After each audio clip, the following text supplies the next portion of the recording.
কতদিন পর দেখলাম। কি কোথায় গেছিলে? গরমের ছুটিতে কোথাও গেলে নাকি? হ্যাঁ গো, একটু ঘুরে এলাম। ওই মেঘালয়, শিলং, আর হচ্ছে ওইদিকে তোর হচ্ছে সিলাপাস।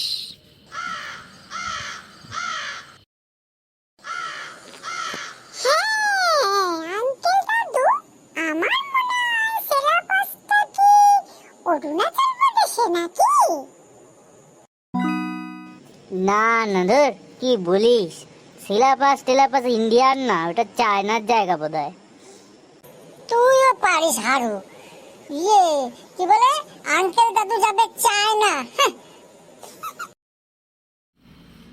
হ্যাঁ, না রে না, ওটা চায়না নয়, ওটা ইন্ডিয়ার মধ্যে, ওটা অরুণাচল প্রদেশ।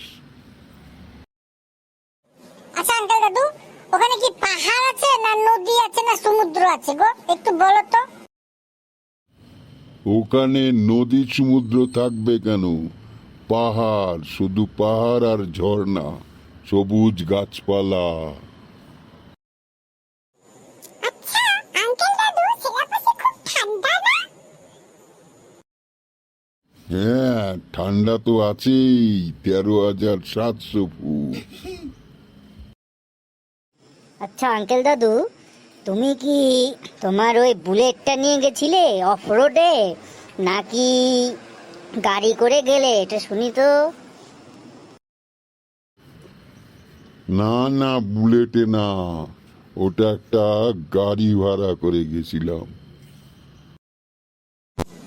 অরুণাচল তো শুধু সিলেবাস না, ওখানে শুনেছি আরো ভালো ভালো স্পট আছে, সব দেখেছো তো আঙ্কেল দাদু?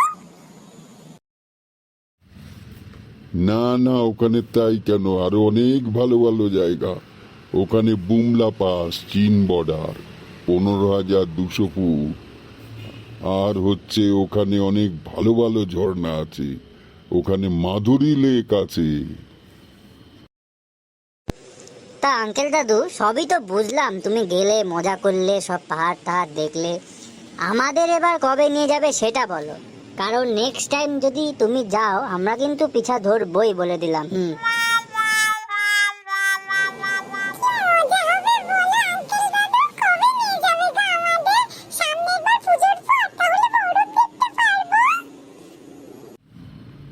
হ্যাঁ হ্যাঁ, নিশ্চয়ই নিয়ে যাব, তবে এটা পুজোর পরে নয়, ওটা মার্চ এপ্রিল মাস, তখন বরফও থাকবে আর মেঘের পাহাড় থাকবে, মেঘ, শুধু মেঘ।